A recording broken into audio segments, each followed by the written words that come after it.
Okay, sigma critical is equal to pi square E by L by R square. So L by R is defined as there's a term for it that is called slenderness ratio. So the higher is the slenderness ratio, the lower is the critical buckling load. That means the more easily the column will buckle. So lower is the slenderness ratio, higher is the critical buckling load, and the column will can probably may fail in compression rather than in by buckling. So this term is used in design. So you have to remember it. L by R is slenderness ratio, and depending on the slenderness ratio, the column is designed as a short column or it is designed as a long column. So in our reinforced concrete design, I think architecture people might take this in the next year. After 1 year, you will come across maybe this term. Exactly 1 year. Probably when you design columns, you will come across the slenderness ratio. So the main thing is that lower slenderness ratio means higher critical buckling load, and higher slenderness ratio means lower critical buckling load. So for higher slenderness ratio, we don't we design it probably like a short column, and lower slenderness ratio we design like a long column. So if you have a column here, we have I section, and it has two moment of inertia about there are two planes of symmetry, the y-axis and z-axis. So the moment of inertia about y-axis will be Iyy and about z will be Izz, and the corresponding radius of gyration is Ryy and Rzz. So for determining the slenderness ratio of this column which has this kind of cross section, we have to choose the minimum of the R value, that is the radius of gyration value. So minimum of Ryy and Rzz, that will be your R value, and from there you divide L by R, you will get the slenderness ratio.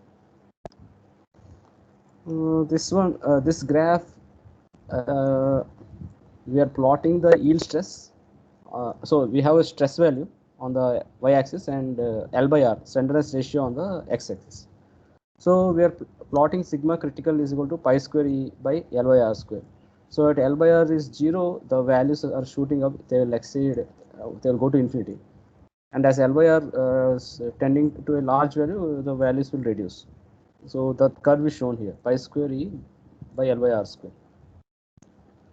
So the thing is that this sigma critical value cannot exceed the yield stress of the column. That means when the column is subjected to compressive load, the maximum load it can take in compression will be sigma y. Okay, so that is one limit we have, and second limit we'll have is that the column can buckle, and the buckling load is sigma critical. So the design load will be that is the maximum load which the column can take will be minimum of those two values. So minimum of sigma y and pi square E by L by R square. So the minimum of this will be the maximum load which the column can, maximum stress which the column can take. So here before this line, sigma y is less than sigma critical, and after this line, after this L by R value, sigma y is greater than sigma critical. So for design, we have to choose the minimum of these two values. So before this L by R ratio, we are taking sigma y for design, and once this L by R ratio is exceeded, then we have to take the minimum of sigma y and sigma critical. So we have to design for sigma critical. So that's what I have written here. So sigma critical for L by R ratio less than this intersection, we have to take sigma y, and if it exceeds that, then you have to take sigma critical. Okay, so we can find out what is this L by R ratio. We can, instead of sigma critical, we can put sigma y. We can equate sigma y is equal to sigma critical, and we can find the corresponding L by R ratio. So this exercise was done for some for steel, which has a yield stress of 250 megapascal, and for that they got a slenderness ratio of 89. So as long as the column is slenderness ratio is less than this, the column will fail by compression, and if the value exceeds this, then there is a chance then the column will fail by buckling. So this is, we'll solve one small example where we'll try to use this concept. So we have a 2-meter long column. It is pin connection. The cross section of the column is square, It is made of wood. So wood has low Young's modulus and low critical stress, low yield stress. So E is equal to 13 GPa. Sigma allowable, that is the yield stress is 12 megapascal. So they have given one quantity, factor of safety. So the factor of safety for critical buckling load is 2.5. So they are applying factor of safety only for the critical buckling load. They are not applying factor of safety for the compression stress. Okay. So you can say factor of safety for compression is 1 and factor of safety for Euler critical buckling load is 2.5. Okay. So we want to find what is the size of the square cross section if the applied load is 100 kilonewton, and second case is if the applied load is 200 kilonewton. Okay, so there is a first we will discuss for 100 kilonewton load what will happen. So we have our wood cross section. It is square. The length of the column is 2 meters. So there is a pin connection at the bottom and pin connection at the top, and load is being applied. That load is P. So we will draw that curve and identify the main things. So we have our sigma, that is a stress which the column can take, versus L by R, the slenderness ratio. So initially we will have a horizontal line, sigma allowable. We are not having any factor of safety on sigma allowable. Okay, so we are just using sigma allowable. Otherwise it will be sigma allowable by factor of safety. So we are having just sigma allowable, and then sigma critical, it's pi square E by L square by A. So P critical by A, P critical is pi square E I by L square by A. Or you can write pi square E A I by A. I by A is R square, so it will become L by R square. That's also fine. So here there are two design conditions. First design condition is the P by A value, that is the normal stress experienced by the column, should be less than sigma allowable. And the second condition is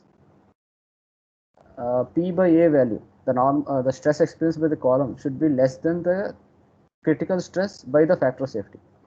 So I'm moving the factor of safety from the denominator to the numerator on the left hand side. So it will become factor of safety into P by A is less than pi square A by L square by A. Okay. So these two conditions should be satisfied. For the cross section should satisfy these two conditions. So we have to find the A value such that this condition is satisfied. The normal stress doesn't exceed the yield value, and the second condition is the normal stress is less than the critical buckling load by the factor of safety. Okay, so we can solve it. There's a we'll solve it again. So first thing we'll do is we'll analyze for 100 kilonewton load. So for 100 kilonewton load, factor of safety into P, that value is 100 into 2.5, so it is 250 kilonewton. And so P critical is pi square A by L square, and we can substitute the values here. So E is given as 13 GPa. So 13 GPa is 13 into 10 power 6 Newton per millimeter square, or 13 kilonewton per millimeter square. So we can write 13 into 10 power 3 Newton per millimeter square. Sigma allowable is 12 megapascal or 12 Newton per millimeter square. Length is 2 meters. We write 2000 millimeter. So we'll substitute the values here. We have to find the moment of inertia of the cross section about the bending axis. So here it is a symmetric cross section. So about y axis and z axis, it is same I value will be there. So we can find the I value, ph cube by 12. So b is a and h is also a. So it will be a into a cube by 12. It will be a power 4 by 12. So we can find out the a value by substituting in this expression. So left hand side 250 into 10 power 3 Newton, pi square 13 into 10 power 3 Newton per millimeter square. That is the E value. I value is a power 4 by 12. Length is 2000 millimeter whole square. So from this we get a power 4 by 12. Newton and Newton will cancel out. Millimeter square will become millimeter power 4. So we'll get 7.794 10 power 6 millimeter power 4. So A value is coming around 98.3 millimeter. So we can give a value A is equal to 100. Now we will check whether the normal compressive stress. So we have given a cross section from this condition. We have obtained a cross sectional area from this condition. Now we will check whether this condition is also satisfied. If it's satisfied, then our design is okay. So we'll do this check here. So the stress, normal compressive stress sigma should be less than sigma allowable. We are not applying any factor of safety here. Otherwise, sigma allowable by factor of safety will be there. So sigma is equal to P by A and 100. So there is no factor of safety on P. So it will be 100 into 10 power 3 Newton by 100 millimeter square. So it's coming 10 megapascal. It is less than the sigma allowable, which is 12 megapascal. So this condition is satisfied. P by A is less than sigma allowable. So it is coming around 10 megapascal and this is 12 megapascal. So it is okay.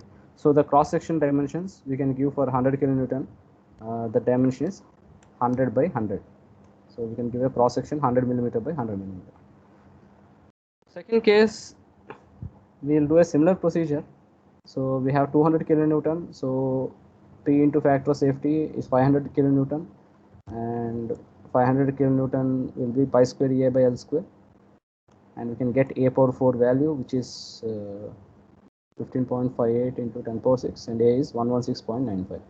So we have designed for the second condition. Now we'll check whether the first condition is satisfied. So we'll find out what is the normal stress P by A. So 200 into 10 power 3 by this area, it is coming around 14.62 megapascal. But this value is exceeding the allowable stress, 12 megapascal. So it is not okay. So we have to give a different cross sectional area. We have to increase the cross sectional area. So we find what is that cross sectional area we have to give. So P by A should be less than sigma allowable. So 210 power 3 by A square is less than 12 Newton per millimeter square. A is greater than 129.1. So we'll give A is equal to 130. And if you give that, then automatically this condition also will be satisfied. The second condition will be satisfied because you are giving a larger cross section area. That will be safe. Okay, so this is we can solve it in a different way. So I'm just writing the summary of those two solutions here in this part. So first case we have P is 100 kilonewton. So there are two conditions. P by A should be less than sigma allowable. Second condition, P by A should be less than pi square A by L square by factor safety, or P into factor safety by A is less than pi square A by L square by A. So first condition will find what is the A value. Second condition also will find what should be the A value. So let's for the normal stress we'll calculate the normal stress. So 100 into 10 power 3 Newton by A square. A is equal to A square is the area of cross section, and it should be less than 12 Newton per millimeter square. So we send A to the right hand side and 12 to the left hand side, and you can get A should be greater than 91 millimeter. For the second condition, we substitute the values here. So P is 100 kilonewton into factor safety 2.5. A and A are cancelling out. So pi square into 13, E is 13 into 10 power 3 Newton per millimeter square into A power 4 by 12. And L is in 2000 millimeter whole square. Okay, so we can get A value, and that A value is greater than 98.3. So from these two conditions, we see that we have to choose the maximum of these two values. So maximum 91.3 and 98.3, and we get 98.3. So we can give a cross section area of 100. Second case, we'll do a similar analysis. We'll find first condition. From the first condition, we get A should be greater than 129.1, which we did just now. Here we did. So we get A is greater than 129.1. Second case, we get A should be greater than 116.95. So we have to choose the maximum of these two values. So the maximum is 129.1, and we'll give a cross section dimension rounding off to 130. Okay. So yeah, so the column should satisfy these two conditions during the design. So this is a simpler way of explaining the things. I think this was so here in the previous case we started from here and then we went there, and we checked whether this condition was satisfied or not. You can do the both things simultaneously and choose the maximum of the two values, and that will be your area of cross section. So I'll take a break and we'll discuss about Euler formula for different end conditions.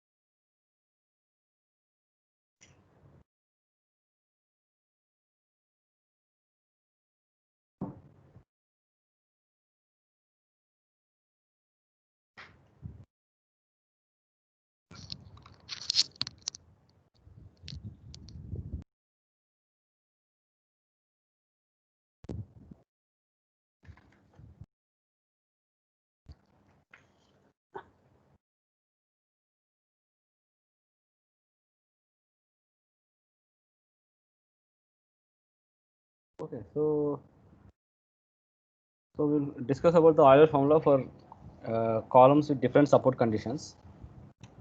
So here we have the cantilever column. So we have derived the critical buckling load for cantilever column. It was pi square EI by 4L square. So we can get that from the buckling analysis for the simply supported column. So we have the term LE, which is the effective length. So here, when you compress this cantilever column, this will be the diffracted shape. So the slope at the fixed end is 0, and we can draw a mirror image of this diffracted shape with respect to this line, the support line, and that mirror image is shown here. So you can see that this entire this column, diffracted column, and its mirror image look like a simply supported column, and the length of that simply supported column will be L plus L, that is 2L. So you can imagine a simply supported column of length 2L, which is subjected to a load P. Okay, so for that case, the length of the column will be 2L, and we can get the critical buckling load as pi square EA by LE. LE is 2L whole square. So pi square EA by L square, LE square, which is 4L square. Okay, so we can look at this as a simply supported column and use the formula for the simply supported column. So pi square EA by LE square. So LE is the effective length, and effective length for this cantilever column is 2L. So it is L plus L. So that this is the effective length, and that length is equal to 2L. And yeah, I think we have introduced this sigma critical is pi square L by R square. That's it. So another case is this. I think the picture is not clear here. I'll go to the another thing.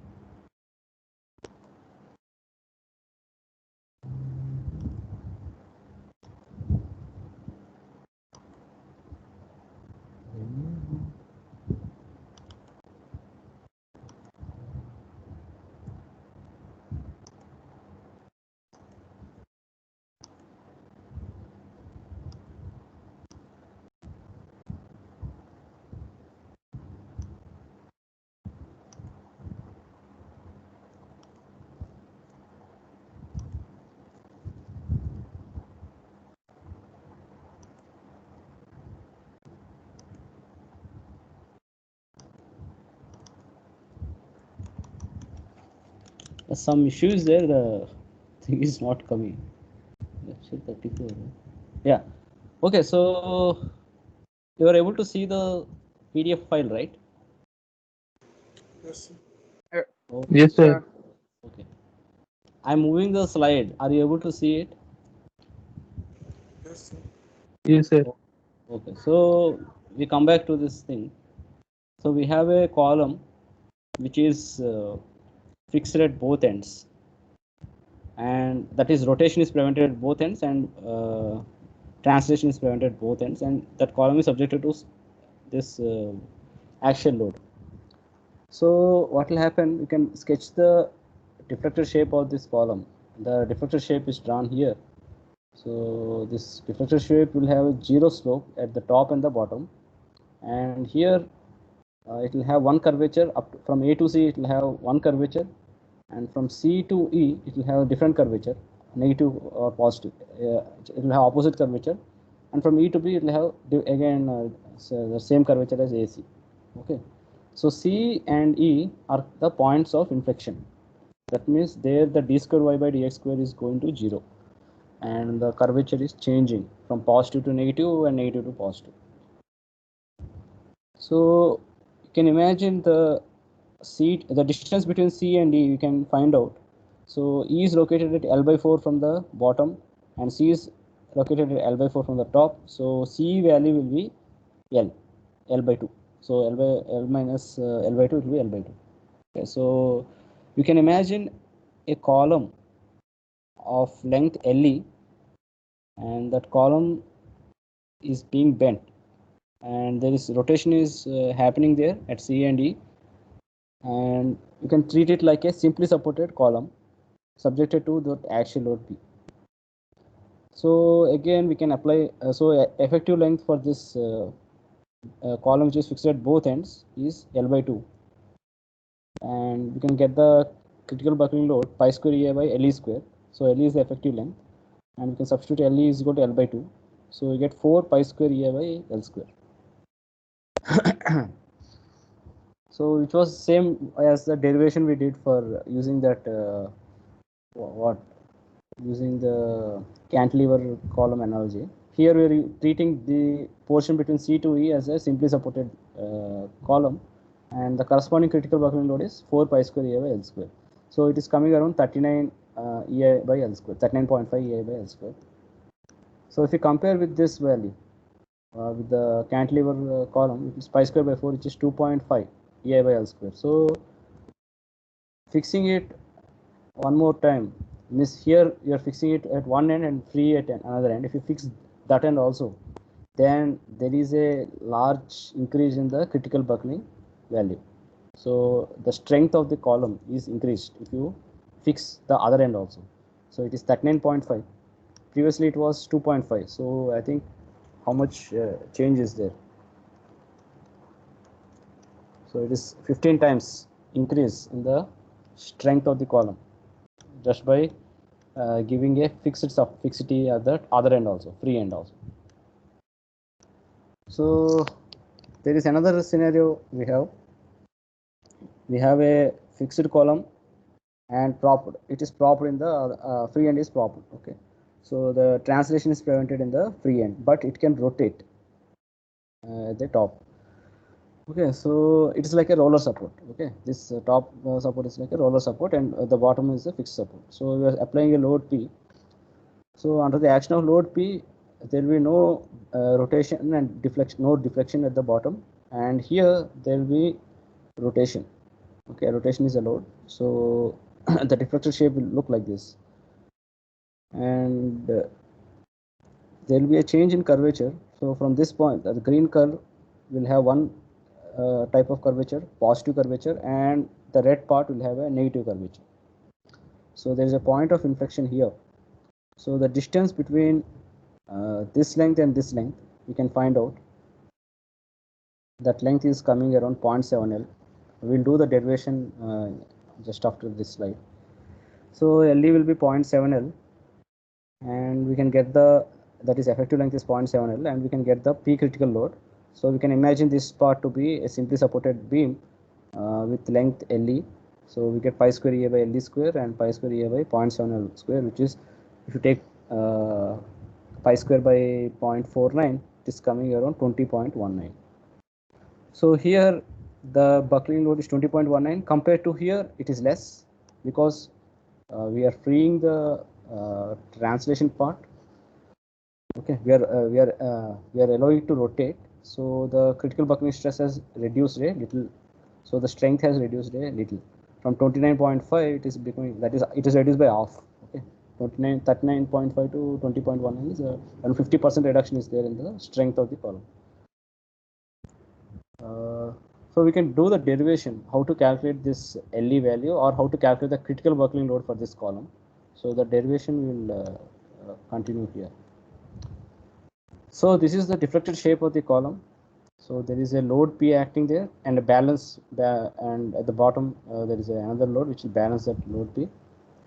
So this roller support will have some restraint, horizontal restraint V. So again, at the fixed support, equal and opposite force V will act.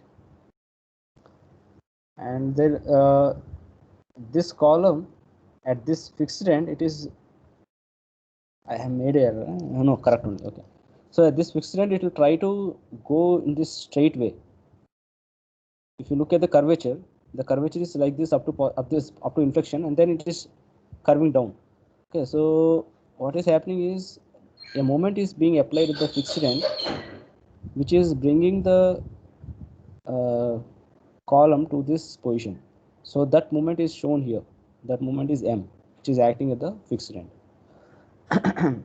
So we can draw the free body diagram at a distance x. So at a distance x, we cut distance. So we choose this as the origin, and we have our y-axis and the x-axis, and we can find at a distance x from the origin, we can cut a section and analyze that upper part. So at the top we have P and V, the forces, and at the right surface, the cut surface, we have balancing force, axial force P, the shear force V, and the bending moment M of x. Okay, so we can find out what is the bending moment by taking moment equilibrium about this surface. Okay, so V into x, that will produce a anticlockwise moment. P into y of x, so distance of this point from the vertical line is y of x, so P into y of x also will produce a anticlockwise movement, and M of x is anticlockwise. So we can sum up, we get M of x plus Vx plus P into y of x is 0. So we are analyzing the Sir? reflected shape. Yeah. So how we take the direction of m of x? It is always anticlockwise. The direction of m of x. You see here, this is the y-axis and this is the x-axis. You are cutting the section, so this is the right surface, right? Right surface. So we are taking the anti-clockwise movement. Yeah, yeah, it will be anti-clockwise always. Yeah. Always the direction should be anticlockwise. Yeah, anti-clockwise. Yeah. And for Okay, B, we are, for convenience, we are taking it like this. I think actually V should be down and there should be up. I think since we have taken the reaction V to be like this, what is happening here? Why is V in this direction? So if you look at the column, it is being bent towards this point, right? Actually, if you look at the curvature, this column should go straight and hit some point there, but it is being bent into this shape, so it is being bent by this V. And similarly, the bending moment, if you look at this curvature, this column should go and hit some point here, but it is being bent into this straight column by a bending moment M. I think that's fine. So that's why we can take like this, and yeah. So we get our equation for M of x plus equilibrium equation, M of x plus Vx plus Py of x is 0.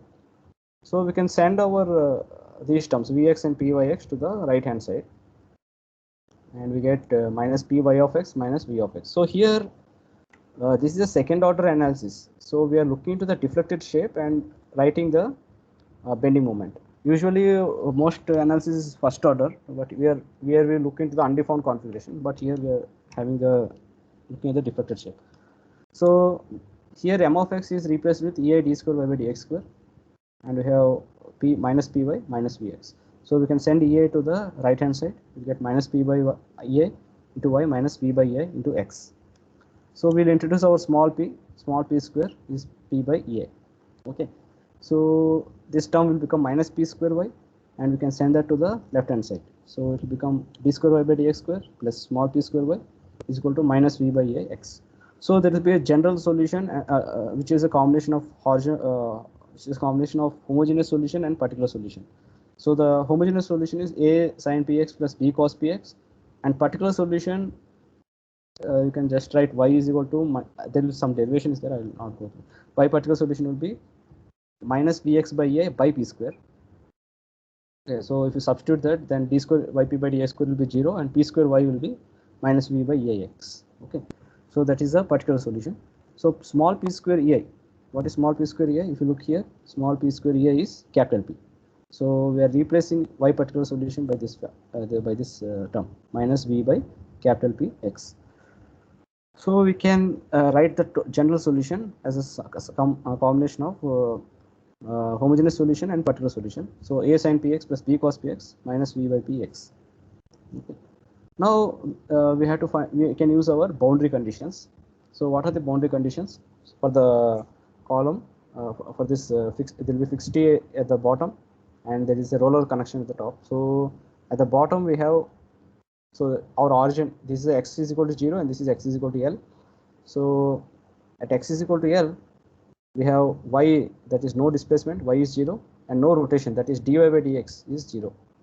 And at x is equal to 0, there is no y displacement in the y direction, so y of 0 is 0.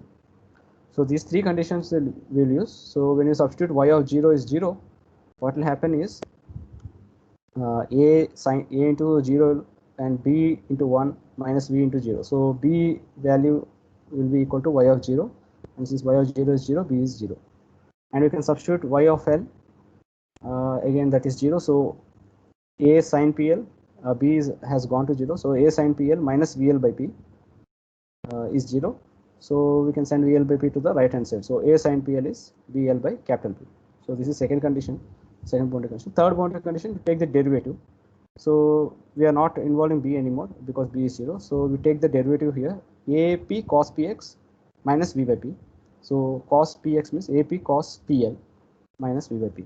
So again we send v by p to the right hand side, we get a cos p and p to the left, again to the right hand side. So a cos pl is vl by capital B small p. So we have we can denote the equation obtained from the y of l is 0 as 1, and equation obtained from dy by dx of l is 2. So that equation is a sin pl is vl by p, a cos pl is vl by p into small p. So we can divide 1 and 2, left hand side, right hand side. So left hand side by left hand side is a sin pl by a cos pl, and right hand side is vl by p by vl by p into small p. So what will happen is a and a will cancel out, we get tan pl here, and vl by p will cancel out, small p will go to the numerator. So did I make error here? I made a small error. Sorry, this is there is no l here. Please correct it. I made a small error. So, but the final thing is okay. So edit button is not here. So okay, so please make a correction here.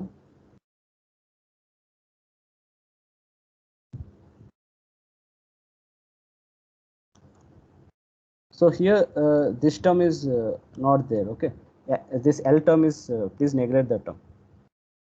Actually it is V by P.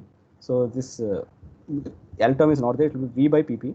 So here also there is no L term. So small VL by P and V by P and V by P will cancel out, and L will remain at the numerator and small p will go to the numerator. So we will get tan PL is equal to small pl. Okay, tan small pl is equal to p small pl. Okay, so we will have to find the solution for this equation. Tan pl is small pl. How to do it? We have to plot the tan function about the about the pl axis. So we'll draw the curve here. So I'm zooming a little bit out. You're able to see the curve, right? Yes, sir. Okay, so what we have here, we have the x-axis which is PL, and we have some y-axis. So we are plotting tan PL. So tan function will have some unique points. At tan 0 is 0. At pi by 2 it will go to infinity, and tan phi it will be 0, and 3 pi by 2 again it will go to infinity, plus infinity. So this is the tan function here. So we have the tan function like this, and the between pi by 2 and pi it is negative, so it will go from minus infinity to 0, and pi to 3 pi by 2 again it will go from 0 to plus infinity. So this is our tan phi function, tan pl function. Now let's look carefully what happens at the origin. So we can take the derivative of tan pl. So it will be secant square pl, and secant square pl at pl is 0 is 1. So the slope of tan PL at origin is 1, and from 1 it keeps increasing. So the slope will keep increasing from 1 to 1.2, 1.3, and it will keep on increasing. Okay. Now we want to find the solution of tan PL is equal to PL. So we draw equal to PL. Okay, that is indicated by the green line here. So the slope of this y is equal to PL, it is like y is equal to x. Okay. So the slope will be 1, and this angle will be pi by 4. So this green curve will not intersect the tan curve between 0 to pi by 2 except at the origin. Both will start at the origin, and then this curve will maintain its pi by 4 angle and go like this, and tan PL will start from slope 1 and it will keep on increasing. So y is equal to PL and tan PL will not intersect between 0 to pi by 2. If you draw the curve, it is intersecting at some point here, which is shown by that circle. and that is close to 3 pi by 2. Okay, so that value we can find out by trial and error. Okay, we can substitute tan PL and find out the value, and then you can substitute the by fixed point iteration you can find out, and that value is coming around 4.4934. Okay, the point of intersection, that x coordinate is PL, that value is 4.4934. So tan of 4.4934 is 4.4934. If you do the in radians, if you check, I think you'll get the same answer. I didn't do that in checking, so I'm just typing it and seeing whether I get the same answer or not. So yeah, tan of 4.4934, when 4.4934 is radians, you get same answer, 4.4934. So that equation is okay. So that so PL is 4.4934.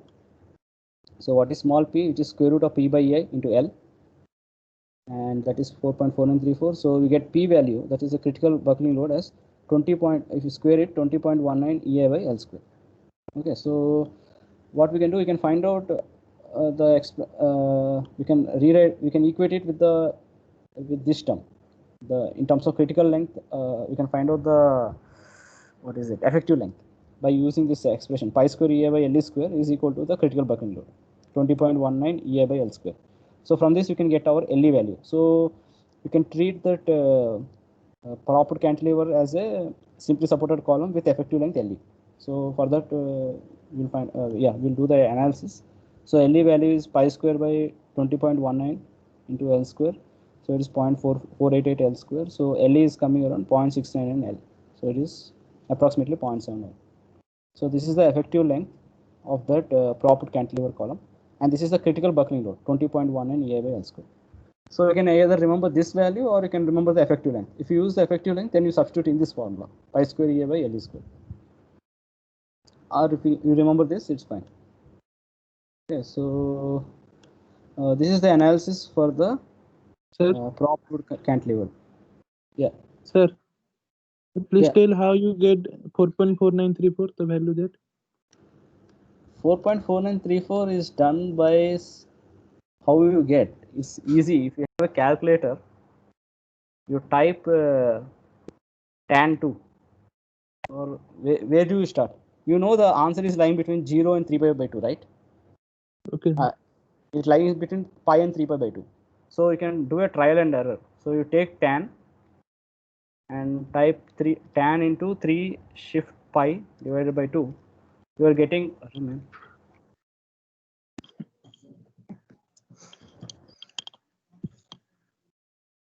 tan 3 pi by 2 is not coming yet. So tan 3 pi by 2 is infinity, right? Sorry. So you have to take up, say, you can choose somewhere. So you have to do a fixed point iteration. X is equal to f of x. How do you solve x is equal to f of x? You think about it. You just type, you just find out what is meant by fixed point iteration. Okay, you Google it and find out, or yeah, you can look up on the internet, fixed point iteration. Okay, maybe that will a very easy algorithm. You just keep on substituting the same value in the same equation again, and you get the answer. Okay, so yeah. So we can solve one example, and that will be the probably after that we can end the class. Or do we have some time?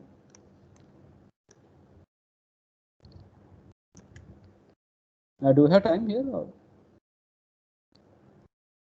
No. We don't have time now, right? So we will continue maybe after the holidays.